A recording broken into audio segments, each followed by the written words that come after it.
Welcome back, humor consumers, to the Life Happens, Laugh Anyway podcast. I'm comedian Tracy DeGraff. And I am Cathrine, co-host and bestie. All right, we are not in the pod lab today, Cathrine. Nope, we are in South Dakota, Watertown, and on the go. Yeah. Doing this record. We're doing it remotely because we don't want to disappoint our faithful listeners who tune in every Wednesday at noon, Gail Bond. Our friend Gail has her lunch on Wednesdays, and if our podcast is not there, she's texting me, well, what happened? That's funny because I was thinking, I don't know if anyone's disappointed if it doesn't come out. Well, Gail is. This is all for you, Gail. This is for you. So here we are at the Hampton Inn in Watertown, South Dakota, and we are recording, and we did our research last night once we got in. We're covering today, friends, the new-ish documentary called Unknown Number, the High School Catfish. Yes.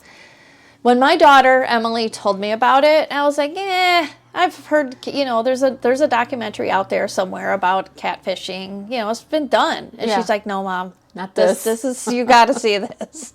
And so it took me, I don't know, maybe a couple weeks before Kenny and I watched it. And then I said to Tracy after watching it, we got to do this. Yeah. And you know what's funny about that is when Emily recommends something, I pretty much know, we got to do it. Yeah. Because she's got her thumb on the pulse of what's going on. She does. And she knows me. She knows you. Yes, she does. So thanks, Emily, for the heads up, because it was a barn burner. And speaking of that, we have to give a full spoiler alert. Yeah, we do. Because we're going to talk about everything because we can't hold back. No. So if you have not watched the documentary yet, go watch it and then come back and listen to this. Or if you're like me, I don't really care. Like, I would just listen to this podcast and then watch it. So it's up to you. You decide. But we're going to talk about everything. So spoiler alert, we're going to give it all to you.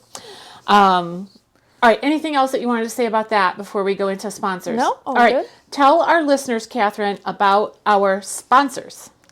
Our sponsors can, if you would like to sponsor us, which we hope you do. If you are entertained in any way at all by us or encouraged by us. Encouraged, yes. Yes. Thank you. Please help us. We're just two broke girls.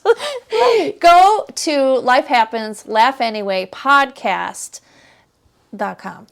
That's right. Yes. And then you will be then you'll be taken to your website, right? Right. And then from there you can sponsor. You'll see the button that says podcast. Click on that. Yes. What helps us a great deal is $5 a month. Yeah. Somehow that really works out to where it helps us. Yeah, and the sponsors help to cover some of the expenses of us putting this together. Yeah. So we have equipment expenses, and then we have platform expenses and email expenses and such. So, just help us out. And we really do want to hire like a tech person to help us with all things video and blah, blah, blah. We said last year that we were going to add video by the end of whatever date. Well, don't remind people. Whatever. Yeah. Let's just move on. Yeah. All right, let's get into the episode 240, Unknown Number, the High School Catfish. If you stick with us through the end of this podcast, we are going to summarize the documentary, and then Cathrine and I are going to share kind of like the most shocking aspects of it that we felt were like, wow, can't believe that happened. And then our take on it. Like, what do we think about our culture or like this environment that we live in. And then as always, we have scripture and a call to action at the end. Okay. So Cathrine, I've always said this about you. I think you're a good summarizer. So give our listeners, if they've never seen this, never heard of it, give them a good summary. Yeah, the documentary opens up with a few students who are, they're the friend group. And they're being interviewed and saying that when they first got their phones, they were around 13 years old, 14, and that it became a huge tragedy. They wish they never got it because they were harassed so much. And some parents are interviewed of these high schoolers, and they had, they were just saying you're introduced to how big of a problem this is. So they're building it up, and there's some school administrators who are also interviewed, and you're thinking, wow, this must be really, how bad can this be? Right. It's cyberbullying. How bad did it get? And And then you find out toward the end who it is.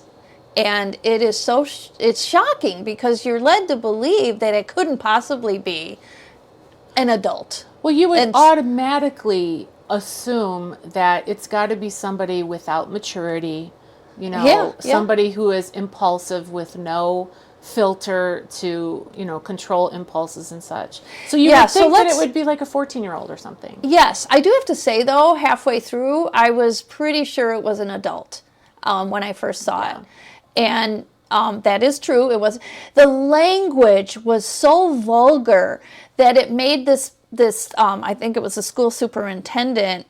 He said, "I'm a 50-something-year-old man," and made me blush. Yeah. It was so vulgar and so dirty.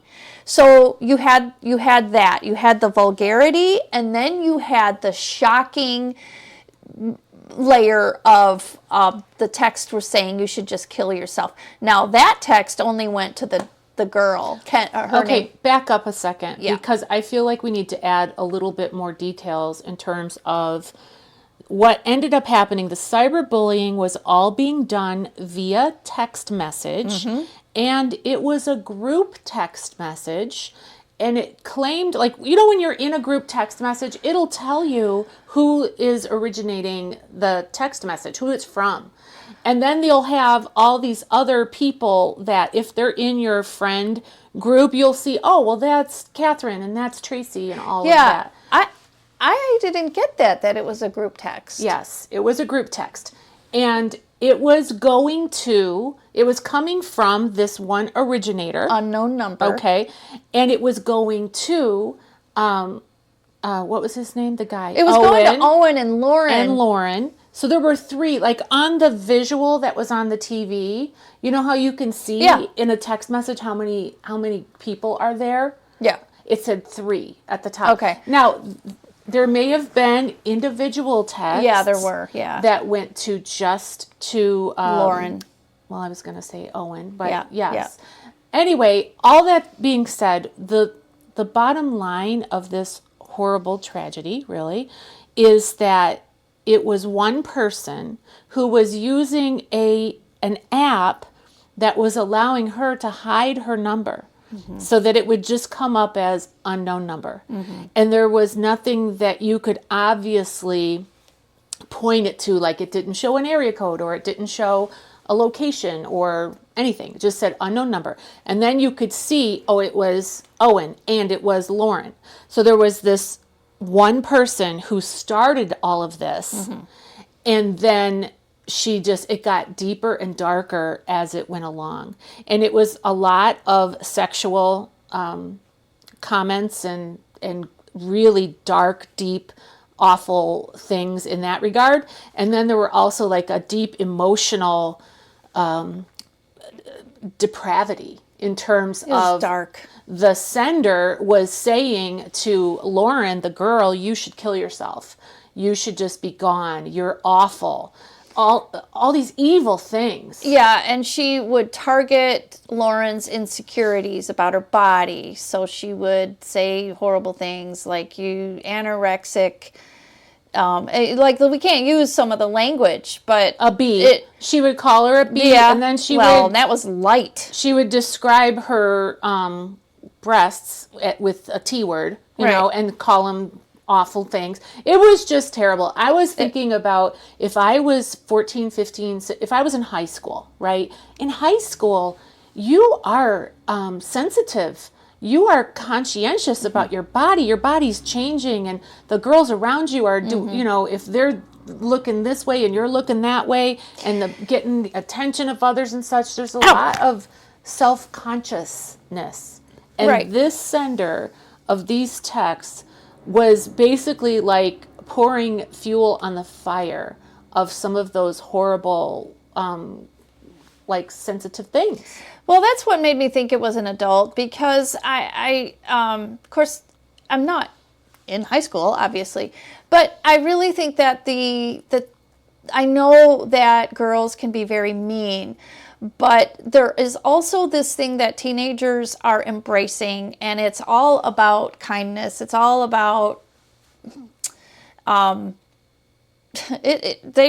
I think that there's so much, be kind.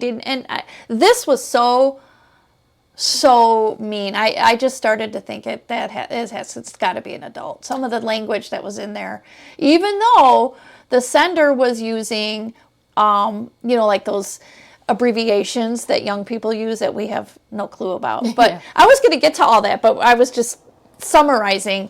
But yeah, now that we're in it, the layers that were specifically targeted to Lauren and Owen. Kill yourself. Nobody wants you. Owen doesn't love you. So a lot of it was targeted to how much. So Owen and Lauren were dating ever since they were approximately 12, 13, something like that. And the texts that were coming in were targeted more to Lauren about how much Owen does not love her, does not like her. He wants these vulgar sexual things done. You can't do it. I can do it.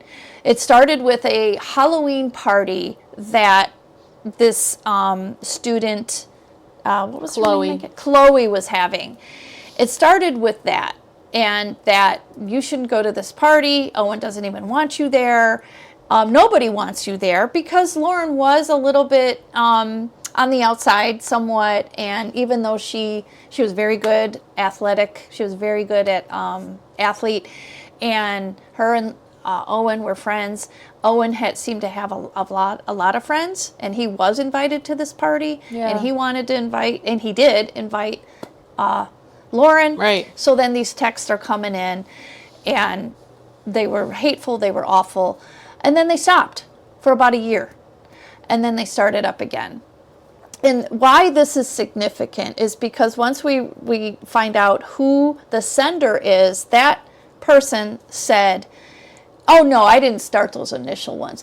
But I am positive, this is my opinion and the opinion of some other people involved in the investigation and who knew the sender, she's deflecting. She's trying to, I just said she. So it's the mom. It is the mother of the daughter. And let me just remind our listeners, those texts were saying, kill yourself. And all the while, Lauren is going to her mother with these texts looking for comfort, which the mother gives. The mother's name is Kendra, by the way. And so they have this special bond because these texts are so awful.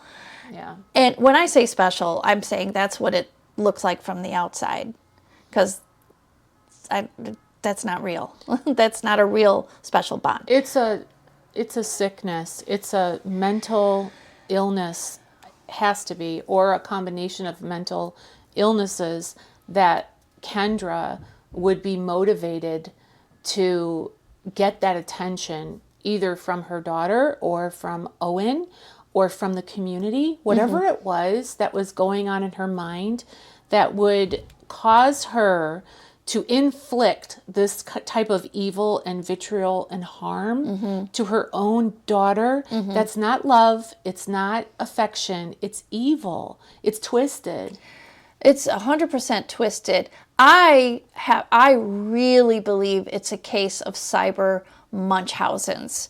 And so the superintendent of the school, he's the one that brought that up. He says, I think that's what this is. Yeah.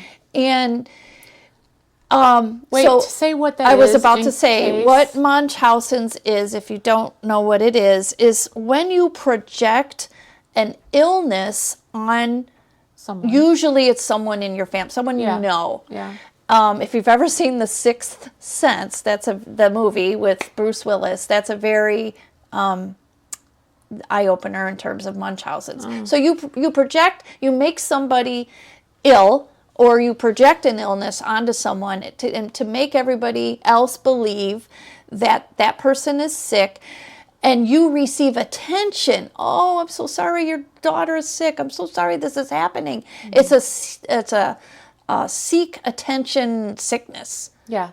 And so this is a cyber Munchausen's. And there's called Munchausen's by proxy, And that's when you are, well, actually, that's when you're projecting it on someone else. When it's Munchausen's, It's on yourself. it's on yourself.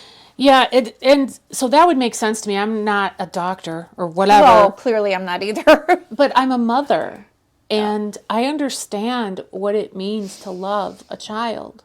And I understand what it means to feel pain and hurt when your child is hurt. And I had 5 boys, and in the years of raising them, there was different little aspects of bullying. And the pain of bullying is so deep and raw, and the emotions involved are so nasty. I would never in a million years inflict that on anyone, let alone my own child. And so I know that that's just not the right way. So whether or not it has a title, I don't know. I don't either, but that's what I would say. It has all the markings of that. But let's talk about Kendra. So she is, for some odd reason, she's obsessed with Owen, her daughter's boyfriend. And it was something that was unnatural, for sure. And the parents, or rather the mother of Owen, she did think that was odd, but But I don't remember them saying, like, the two moms, the mom of Owen and the mom of Lauren, the two moms in the documentary seemed to team up. They did. To try to help to solve this. They did. But I didn't hear in the documentary, unless I missed it, the hint of Owen's mom suspecting Lauren's mom. I thought that when they first came to her with that information, like this number, they ended up tracing the number via the FBI. The FBI got involved in this little case, but they traced it back to an IP address that pointed to Kendra. Well, I think the reason, it's perfect editing, because the documentary doesn't want the viewer to know or suspect really who it is until the they end. tried to get so you they going in a edited it different somewhat. way. But the mom of Owen does say, when the police said, we believe it's Kendra, she did say in the documentary that she said, I said, no way. Right. It is not her. It is not Kendra. And so we do know that she was in shock, but simultaneously she was like, it's really odd how obsessed she is with Owen, but she's... Yeah, I can see now. Thank you for helping to bring some context to that, because I'm trying to picture us in that position, right? So you're in life. The kids are in high school. You know the other moms. You would never think that they would do blah blah blah. And they were friends. Yeah. She was over at a particular, I don't remember now if it was Christmas or whatever, but Kendra was at Owen's home because there was a picture that was sent that only, and when I say sent, it was on the terrorizing texts that were coming through. And so they were like, they lead you to think that it's these other people because that's what they thought in the family. Right. Because it could only be somebody who was at this party. So there's, unfortunately, I don't think we mentioned this, but other students were dragged into this because the needle was pointed to them in terms of it could be this one real popular girl. And her parents were like, absolutely not. I think it's Kendra. And I think that the daughter and the husband know this. They were funny, that couple. I know. The mom especially. She was like a straight shooter. She absolutely, you could see the anger in her disposition. Yeah. And of Chloe's course, mom. Yeah. Yep. And of course the language she had. And the dad was a cop. You know what's really sad to me? The community that they grew up in. It was a small town in Michigan. And I grew up in a small town, and you grew up in a smaller community. Mine was smaller than yours, but it becomes like a family. The kids that I went to school with were like extensions of my family. I went to the same K through 12. We were all in the same building, and I went to school K through 12 with the same 30 students. There were only 30 students in my class, and so everybody knew everything about everybody, and some of us were related and such. And so the initially when all these texts start coming in, and the details that are in the text are so personal that you know that it has to be somebody in her close circle. You would never think it was her mother. No. But Even the thought of it being one of these other kids, and so they had to narrow it down and looking at, well, when she was playing basketball and so you have to look at, well, who's on the basketball team? Who might have a motive? And that's where Chloe got pulled in because Chloe was on the basketball team. She and Lauren didn't like each other that much. Chloe was very good friends with Owen and kind of had a crush on him. Well, Lauren was dating Owen. Chloe was extremely competitive, and as athletes are.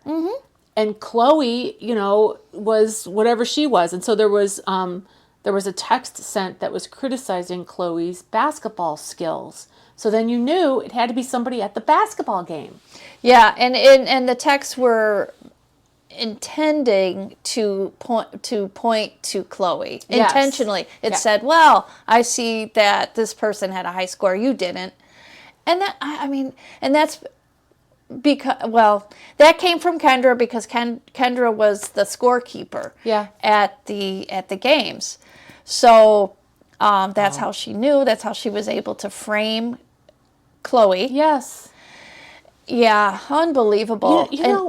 I'm sorry. Go ahead. Finish your thought. No, it's okay. Okay. So I'm curious if there have been any lawsuits against Kendra. I don't think she has any money because she had lost 2 jobs and they were getting kind of evicted from their house. She was handling the finances in a terrible way. So, but I would think that if she had any money, you could sue her for her money. Yeah, like a civil case. I don't know. Yeah. They didn't mention that, but who knows what's going on. Yeah, they lost 4 homes during this time. Or at least moved 4 times. I feel the husband said we lost 4 homes.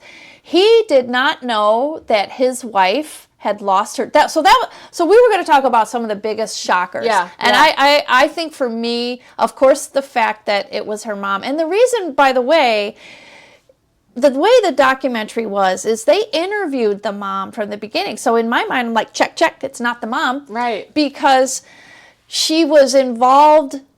First of all, she's interviewed. And a lot of times when you watch like Dateline or 48 Hours, the guilty one is hardly ever interviewed until the end, if you get an interview out of them. You're like, oh, well, it's not the husband. Yeah. So in this case, she's interviewed and she's actually saying in these interviews, we were just going crazy trying to figure out who it was. Right. So, that's not her exact words, but that's what we see and hear. So we don't think it's her. And so the biggest shock was, yes, that it was her mother, especially. Now, we have to say, too, I don't know if we said this, there were hundreds of pages of those texts. So crazy. They said thousands of texts that came through. And so what adult would have time to do that? Well, guess what? Here's where the other shocker was. She was not actually working like she said she was. She had been let go from her, so she was a tech person. Her specialty was IT or something. Yeah. And so the parts fit in terms of, I guess you could see where she would know all these things. But then she has a cousin who's interviewed who said, I don't believe she ever even actually worked there. Yeah. So the husband is very shocked at the end when he finds out that she hadn't even been working because the police tell him that. This woman, Kendra, she has so many layers to the problems that she has. Mm-hmm. And before we started recording, I did go into chat and I asked chat, AI obviously, I put in there, what type of psychological disorders might one have if they were exhibiting behavior like Kendra was? And I just want to share with you and our listeners what chat said. Mm-hmm. Okay, there's a thing called factitious disorder or attention-seeking behavior. I've heard of that. Okay, because in all of these things, this woman, to me, my opinion, she's nuts. She's nuts. But what kind of labels do the officials put on it? I don't know. All right, another one could be personality disorder, especially borderline or narcissistic traits. Third one could be obsessive compulsive or control-oriented traits. Yeah, I'm just going to interject. I was thinking of her as a distorted helicopter mom because she was extremely involved in Lauren's life, and texting all her friends from her daughter's phone. Yeah. Things like that. So, yeah, that's just something I made up. Well, okay, because they said that she overcompensated.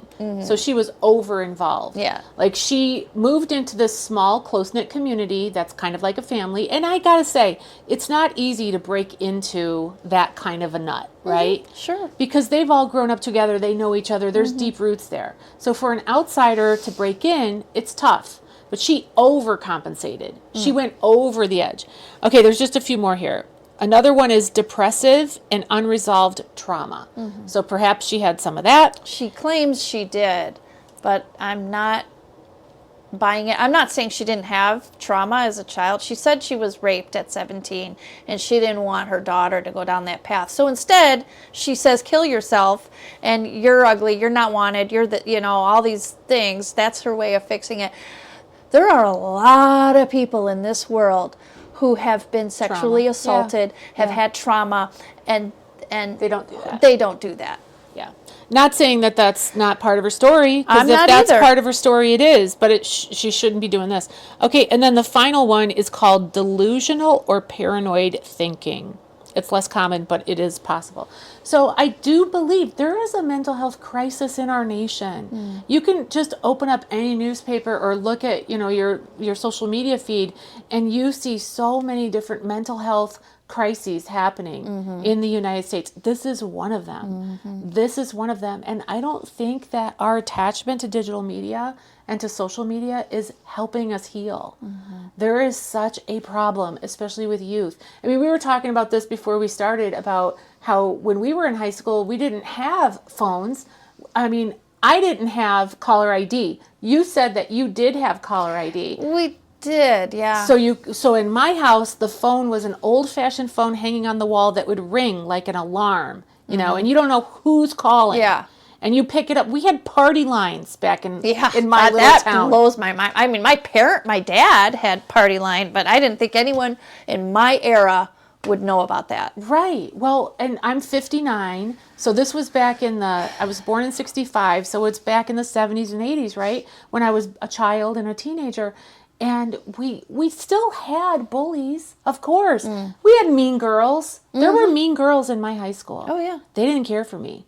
Okay, and they made me cry, Catherine. Real tears. Can you believe that after our... Oh, I can believe it. When will Tracy ever stop crying? Never. No, so it's not that evil didn't exist. It's not that sin did not exist. Right. There's nothing new there. But the delivery mechanism of it now is in the form of a text message that you can hide. Yeah, the thing is, it's so much easier. Yeah. I mean, back in the day, it was personal, eye-to-eye contact, snickering, dirty look, and note passing. Right. That kind of thing. It's so much worse today in terms of It is access. And I can see why suicide rates have skyrocketed in young people. Because they can't handle that kind of evil. They're not meant to have that. Right. It's coming at them in every direction. It makes me sad. Yeah. Okay, I'm sorry. That was sort of a side note, but we talked about Kendra. We talked about Tammy and whatever her husband's name was, who said, it's Kendra, it's Kendra. Anything else that you wanted to talk about? Like, what else was shocking to you about this episode or the doc? Oh, gosh. I can't think of anything that stands out any more than the fact that a mother would do that and that she hid it. And I really believe the husband didn't know that she lost her job and that it was her doing this. Yeah. I don't believe the daughter knew either. Because and I got to say, too, I mean, I'm 100% convinced that the mother... and we kind of pick up on this from the documentary anyway, was grooming the daughter to want her, to make her need her. And so the daughter continues to have a relationship. I'm sure she's going to need counseling because her image of who her mom actually is skewed. Well, I mean, think about it. I mean, when you're in those early teenage years, you're so formative. Mm-hmm. And then that's a huge, intense thing to go through. For this lasted, all this nonsense lasted for over 2 years.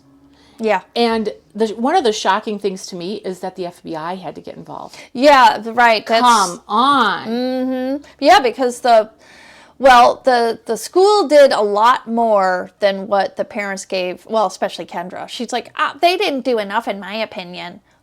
Right. Really? Right. They actually did a real lot.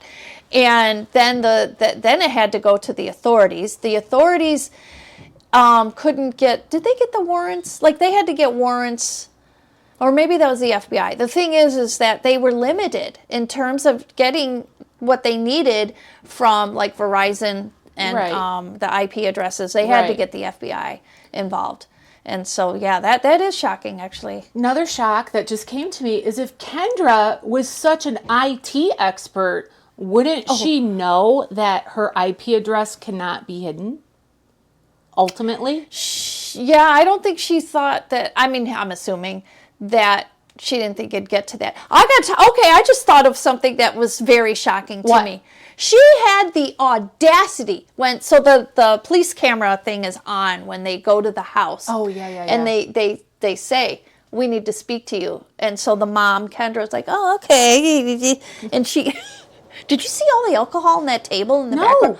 Oh my God, the whole kitchen table was covered in alcohol. Like empty bottles? I don't know if they were empty or not, and then there was a little sign in front of it, so I don't know if they were selling alcohol to make money or what. Anyhow, here's what shocked me.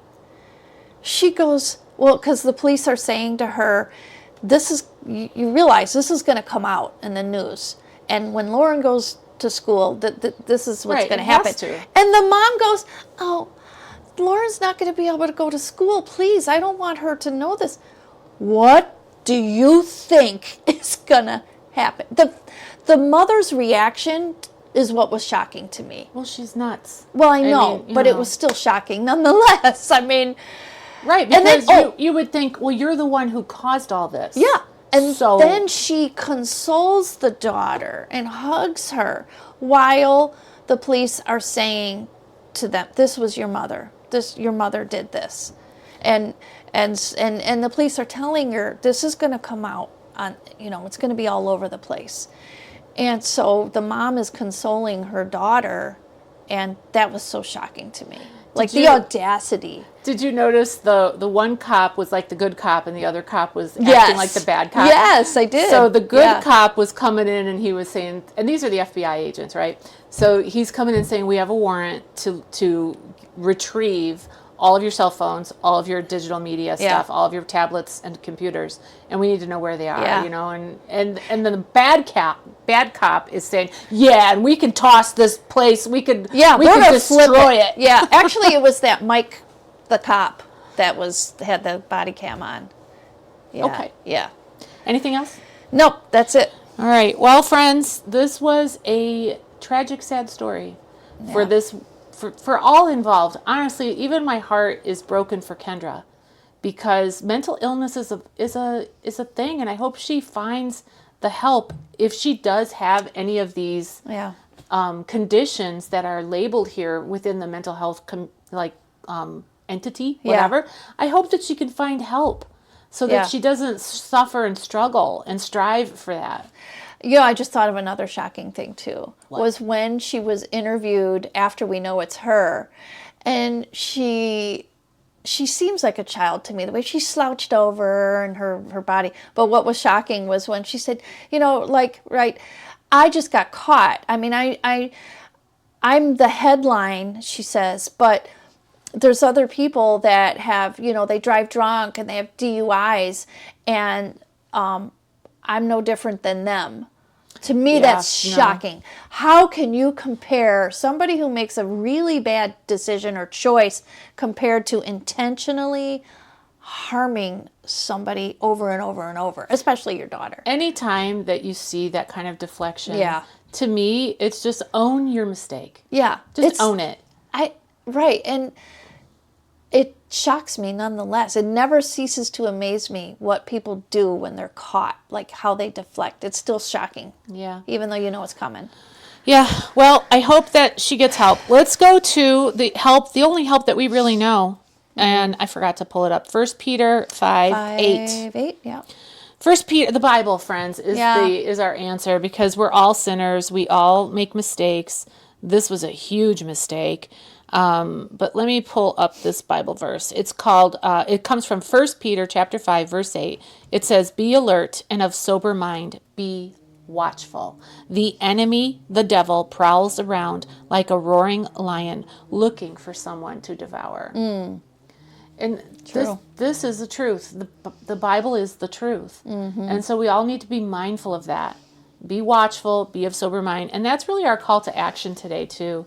For anybody listening who is in the season of life where your kids are small, or they're in high school, or you have grandchildren who are small or in school, just be of sober mind. Be watchful. Protect them. Protect yourself.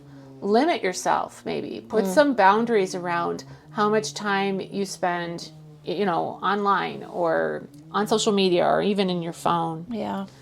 Protect your mind, guard your heart. All right, friends. Well, you've been listening to the Life Happens, Laugh Anyway podcast. I'm still comedian Tracy DeGraff. I'm still Catherine. We'll see you next time. Goodbye.